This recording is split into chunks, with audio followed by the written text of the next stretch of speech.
But Mr. President, let me deviate a little, related din ito sa ating unused appropriations. No? Gusto ko lang ibahagi sa atin yung nangyari do sa, and this affects our economy, even yung investor confidence. You know, I have it on good information that yung announcement na ginawa, yung statement na ginawa ni ex-Congressman Saldico, na nagbintang siya na 100 billion, sinasabi niya na utos daw ng Pangulo na isingit sa BICAM. Your Honor and I both know that the 100 billion, and we went over, I know na, both of us went through the list independently or separately. And you and I agree na totoo yung listahan ng 100 billion pesos. Talaga nasingit sa BICAM.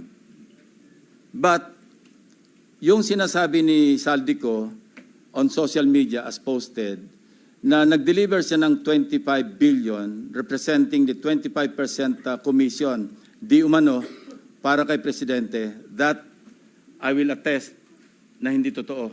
No? Yun talaga absolutely untrue or false. Untrue or completely false. Why? Because, you know, last Sunday, I received a call from the camp of former Undersecretary Roberto Bernardo.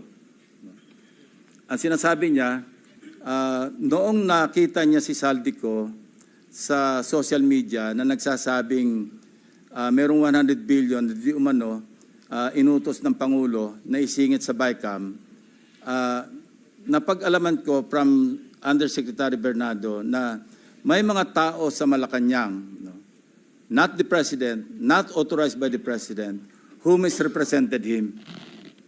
I will name some of them. Undersecretary Adrian Bersamin.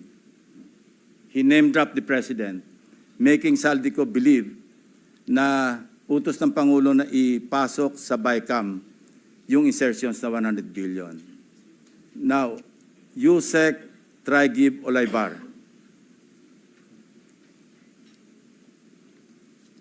Other personalities. Anyway, regarding the 100 billion, binrake down, kasi nireview niyo yung kanyang notes. This is all related even to the appointment of Secretary Recto to be the Executive Secretary. As he is now the acting, I guess acting kasi hindi naman pwede magbigay ng ad interim appointment because Congress is not in recess, di ba? So, okay. Anyway, ang sabi niya sa akin, hindi po totoo yan, Mr. Senator. Kasi ang breakdown ng 100 billion, 81 billion, yun yung na-assign sa DPWH. Yung 29 billion, other agencies. Hindi niya alam. Out of the 81 billion or out of the 100 billion, yung sa 81 billion, 52 billion, siya ang personal na nag-handle. Ako po nag-handle nun. Nasa notes niya, ito yung kanyang table, binigyan niya ako ng kopya. 51.01, I think almost 52 billion. Anyway, so 52 billion, yun yung personal hinandle niya. And talagang sabi niya, naghatid ako ng pera as kickback. But not to the President, but to Yusek Olaybar. And sabi niya, ang pag-alam niya, kasama si Yusek Adrian Bersamin. 8 billion pesos, Mr. President, in at least 10 deliveries. The modus that yung arrangement nila is, may tigisa silang armored van. May armored van si Yusek Olaybar, may armored van siya, magpapark sa basement ng Diamond Hotel, darating yung van driven by Olaybar, and possibly, sabi niya, hindi siya sigurado, and possibly, along with Adrian Bersamin. Bakante yung armored van, ipapark, idadrive yung isang van na puno ng pera. Ranging from 800 million hanggang 2 billion. Umabot ng 2 billion only because sometime in March, yung kanyang date na sinasabi from, I think, March hanggang April, yung delivery. Very good nga raw siya, sabi ni Yusek Olaybar, kasi nakakapag-deliver. Ang biggest kasi naipon, because March 11, natatandaan niya, inaapuran niya na si Undersecretary Olaybar, nakunin na kasi napupuno na at saka matagal na nakapark. Ang sabi ni Olaybar sa kanya, wag muna kasi magulo ngayon dahil inaaresto si dating Pangulong Duterte. So naipon yung laman ng van, sabi niya, mga 2 billion pesos. That was the single largest or biggest delivery that he made to Olaybar. Kung saan napunta, hindi natin alam. But personally, he knows or he knew that, kasi personally, nagpapalit sila, amounting to 8 billion pesos. 1 billion, he delivered to Secretary Bonoan. So that's 9 billion. Yung 8 billion was representative of 16% of the 81 billion or 82 billion. Ang usapan daw nila initially was 15%, Mr. President. Tumawad pa raw ng 1% si Olaybar, pero suspecha niya, natatawa raw siya dahil para sa sarili na lang ni Olaybar yung additional 1%. Kaya umabot siya ng 16%. 1 billion to Secretary Bonoan. Siya mismo nagbigay. So he was asking for my advice. Ang sabi ko sa kanya, can you put it in your own handwriting? And I'll see to it that it will reach the President. Isipan mo. But I took notes. When he was narrating what he was about to write down, I was taking notes together with my 2 lawyers. He was also with his lawyer. So, and that happened. The President received the handwritten narration. Ang sabi niya nga rito, eto, meron akong notes dito eh. Sabi niya, last quarter ng 2025, most likely during the last days of October or early November 2020, last quarter, USEC Trigib requested for list of projects. Siya nagpe-prepare eh. Of course, along with USEC Cabral, kasi si Undersecretary Cabral naman ang tinatas ni Secretary Bonoan na mag-prepare ng listahan. Ito nga yung awkward, Mr. President, and we want to correct this. Bakit nauna yung funding, saka palang maghahanap ng items? Hindi po ba dapat may items nanggaling sa RDC bago po podohan? Complete with program report, complete with planning. Pero ito po, nauna pa yung pagpopondo, saka palang hahanapan ng items na ililista sa NEP. Remember, bukod pa po ito, dahil ito, GAA na ito BICAM na ito And mind you, even during the NEP, anyway, mamaya ko na itakil yun. Ito yung sinabi niya rito. Ito, sinabi niya na si Trigib Olaybar prevented him from disclosing details on the 52 billion to Secretary Bonoan. Ayaw pasabi raw, Mr. President. Tapos, sinabihan siya ni Yusek Trigib Olaybar na si Secretary Bonoan asked Executive Secretary Bersamin several times, sino ba magpapacilitate itong 52 billion? Of course, isasama sa BICAM, paano ito re-release? Sino magpapacilitate? Ang sagot ni ES Bersamin sa kanya, we will take care of it. Sila na raw ang bahala kung paano ayusin yung 52 billion. Now, I'm not defending the President, Mr. President. But in fairness to him, yung list of projects, yung 100 billion, initially naka-FLR lahat yun Pinapatrack ko ngayon sa aking staff kung ilan yung na-release out of the items on FLR or PISARO for issuance of SARO. Hindi pa namin alam. But initially, kasama sa nabito do sa 194 billion ng ating Pangulo, 1.15 billion pesos worth of projects. Andito yung listahan ng projects. Nilista rin nakita ng mga staff ko ito, pero may listahan din si Bernardo nito. Kung alam ni Pangulo at siya nag-utos na mag-insert ng 100 billion sa GAA, sa BICAM, bakit niya ibibito? Yan din ang observation ni Your Honor, di ba? Sabi niyo rin, because you also examined. While you were examining respecting the 2025 GAA, we were also busy inspecting No, hindi naman tayo po nag-coordinate, but our findings are practically the same. Di ba? It's the same, Mr. President. The same. Yeah, ito yung tatlong items no, na nabito.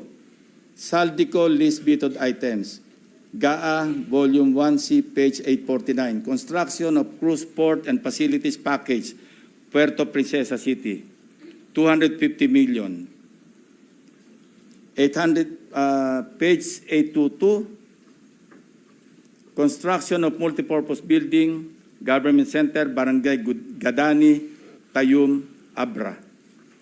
Page 322, construction of riverbank structure including irrigation system, integration along Polo River at Sitio Lawaan, upstream, right side, Mall Wall, Cebu, package 3, 100 million. Total, 1.15. Kung yung gusto kasi ng iba, paniwalaan natin na sa Pangulo ang nag-utos mag-insert. But it doesn't make sense to me, Mr. President. That's why I'm trying to explain this to our colleagues and to the members of the DBCC family para maliwanagan naman natin, and in the presence of the media, maliwanagan naman natin na hindi kasama ang Pangulo. Kasi, yan, common sense. Siya nag-utos, ibibito niya. Siya nag-utos, i-EFLR niya. Interjection, Your Honor. Yes, sir. Just for clarity, the handwritten note, letter was given to the President yesterday. As I think Monday, Mr. President. Yesterday. And At 2 p.m. And thereafter, he asked There for were resignations. he asked for the resignation. In this case, Mr. President, Cortes' resignation is a euphemism for firing. Yeah. All right, thank you. You know, Mr. President, the President is a very kind-hearted person. You know, I would have suggested to the person who brought to the President or delivered to the President the handwritten narration of Mr. Bernardo.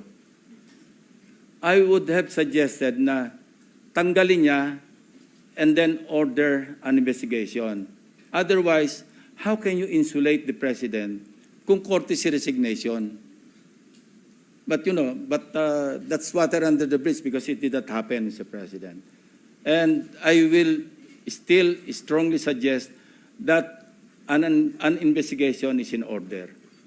Because, you know, you cannot, you know, just fool around and misrepresent the President of the Republic of the Philippines. No matter how kind-hearted he is, let's not take advantage. Yun po yung nakakasama ng loob. Ito pa yung aking notes, di ba? Sinabi niya, narinig niya si Saldico. Ito, I heard Saldico's statement that he delivered 25 billion to President Marcos and Speaker Romualdez, representing the commitment for the 100 billion. This could not be true because I handled the 52 billion pesos and I caused the delivery of the commitment for the 52 billion to Yusek Traigib Olaybar. Personally, Mr. President. So let this be a lesson to everyone, no? To all of us. You know, sometimes kala mo lulusot ka. Pero sooner or later, it will catch up with you. Especially if you do it habitually. Who would know that the President would include in his SONA, mahiya naman kayo? Who would know that I and my staff would work after hearing the President's message on several case studies, Oriental Mindoro, First Bulacan District. Who would know that Senator Marcoleta would call for a motu proprio investigation in the Blue Ribbon Committee? Wala po nakakaalam nito. Para rin itong mga projections, wala makakapredict. These are, you know, unpredictable variables that could explode right in our faces, and it would be too late for those responsible to repent. Ang masama rito, Mr. President, apektado yung buong bansa eh. naglayo ang investors. Stock market is down. Yun po yung masakit dito. So, I'm appealing to our co-workers in government. I think we have reached the point na dapat isipin natin, enough is enough.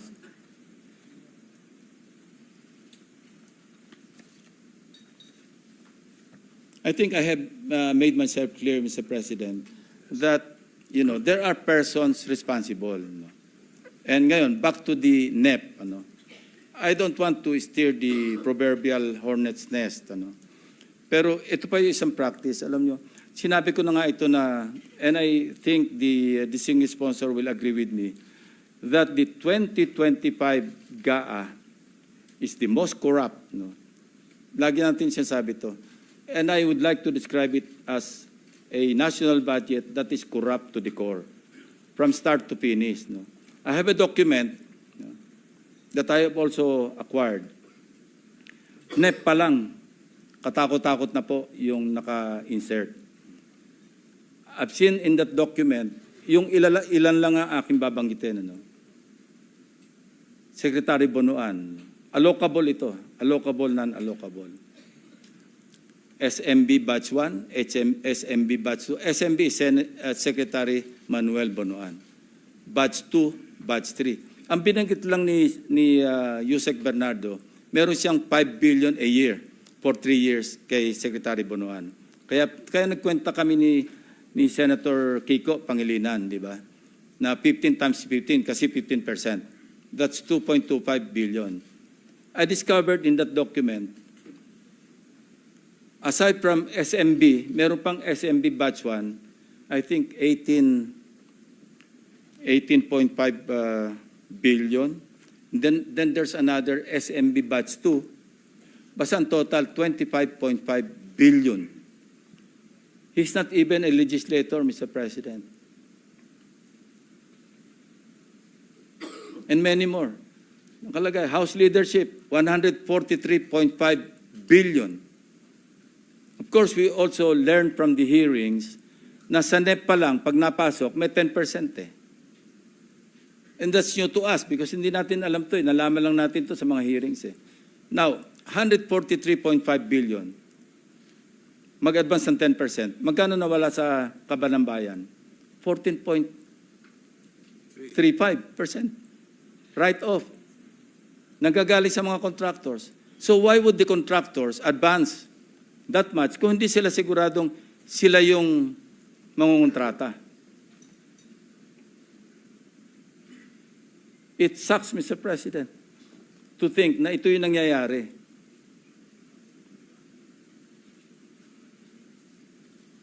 Mr. President. Yes, Mr. If I may, President. this might not be related to the budget, but since na pag-uusapan na rin po itong issue, paano po, and if the permission of Senator Lacson, base ho sa inyong kwento ho, sa inyong salaysay, si Yusek Trigiv at si ang PLLO dati, si Adrian Bersamin, nakapag-insert po ng 81 billion in the BICAM. Paano po itong dalawang tao na hindi naman po high level ang kanilang posisyon na kumbinsi ho ang mga mambabatas na mag-insert ng 81 billion pesos po sa BICAM? Perception, Mr. President. Sinong hindi maniniwala kapag Bersamin ang nagsabi na utos ni Presidente na mag-insert kayo? Now, regarding the items, may tulong po yung DPWH. I would assume under Secretary Cabral. Because siya naman talaga yung nagpe-prepare ng list. Siya yung nagko-consolidate to find out baka merong redundancy, merong mga hindi viable, merong repeat projects. Siya lahat yan eh. So ito yung conspiracy, Secretary Bonoan, as far as DPWH. So yung naiiwan ng, kasi 81, so meron pang tayong ina-account na 29 billion. Iba't ibang agencies na raw yun. Probably other departments, 19. Other agencies. Kung 81. Right na ho, 19, kung 81, 19. 19. Yeah, 19 billion. Sorry. Sa pagkaalam ko ho sa mga ganitong proseso, marami mo hong nagbabantay. Andyan po yung House, andyan yung Senate, andyan yung DBM. At 81 billion at BICAM ho, napakalaking... 100 billion, Mr. President. 100 billion. Yung 81, sa DPWH lang Correct. yun. Yung 100 billion at BICAM, napakalaking movement po ang mangyayari. Bakit ho hindi i-report ho to? Mr. President, that's why I laud your effort na maging transparent hanggang BICAM. Nang gagawin natin ngayon, wala ng alien items na papasok outside of the House version and the Senate version. And that's a very good way forward, moving forward, na talagang hindi lang magiging simple, transparent, hindi na po pwede yung 2 tao na lamang, 3 tao, 4 na tao nag-uusap sa BICAM. Now, you ask me, how could it have happened? Eh, nag-uusap, ilan lang eh. Bakit hindi pwede mangyari? Siningit yung 100. Pinaratify. Alam naman po natin, pag nag-ratify tayo, or even the members of the BICAM, sa Senate lang. Sa kapal noong ating pinipirmahan, page by page or every page, magiging kontrabida kapag inuwi mo pa yung pinapapirmahan sa atin. Mahihiya ka kasi ikaw lang hinihintay. Without reading, we would sign. But times are different now, Mr. President, and we fully trust you because of, what you have done so far. Lahat kami naniniwala na pag pinapirmahan mo sa amin yung BICAM report, assuming na member ako ng Bicameral Conference Committee ng Senate panel, and even the BICAM report for ratification, ako with you there, I will sign it without reading.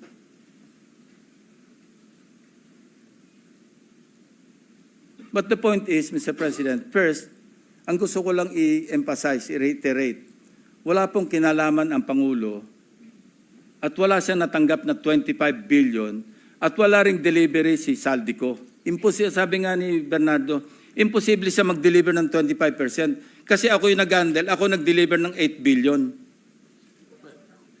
Saan kukuha ng 25 billion si Saldico? Eh yung 81 billion, by the way, yung 29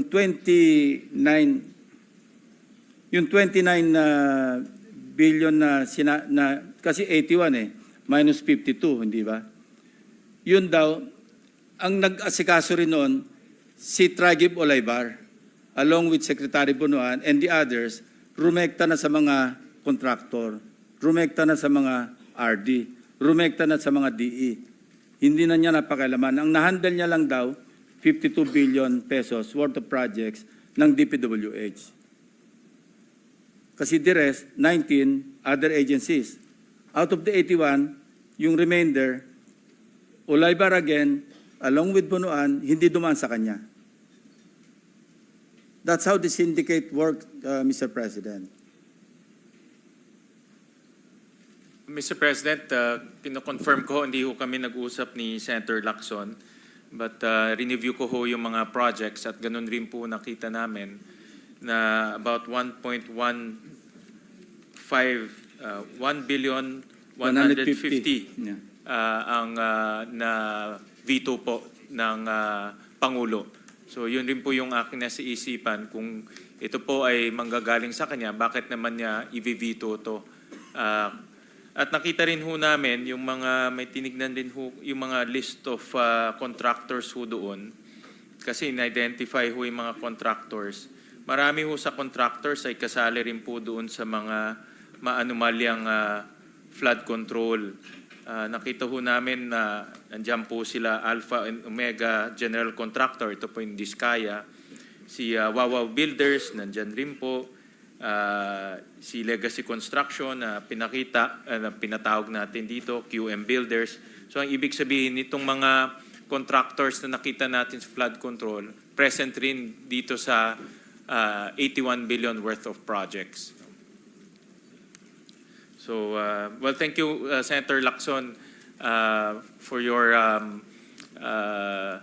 very eagle-eyed analysis on this matter. At yan rin po yung aming pag-iingatan moving forward, lalo na pagdating sa BICAM. At mentioned this many times na hindi na ho tayo papayag doon sa mga alien na projects, meaning projects na wala po sa original proposal at bigyan nilang papasok sa BICAM. I mentioned this many times dahil unang-una hindi ho na pag-usapan yan at pangalawa, masisira po yung buong budget process. And then live stream. The Yes, we- BICAM, whether big or small, will be live stream. There will be no more small BICAM. It will be live stream, no, this budget. So Irene will no longer cry. And I hope this, you know, Alam What- niyang alam ko. and I hope, Mr. President, what Senator Gatchalian has started can be sustained sana. Not only in the 2026 budget, sana all the way na. Kasi this is a painful lesson para sa atin lahat, Mr. President. You know, it pains me to see familiar names, some of them. The Executive Secretary is a good friend of mine, Mr. President. It pains me to mention his name.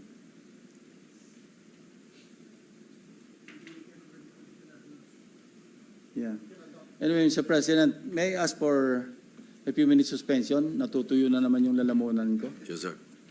Okay, it's I will continue my interpellation na afterwards. Maybe if there's, all right, just a few minutes, okay. kung merong ibang colleagues who wants, among our colleagues who may want to Well, take over based on first. the schedule, you're the last one to As for a the DBCC. DBCC. Huh? Rafi Tumbo is coming down. Okay. So in the meantime, session is suspended for a few minutes.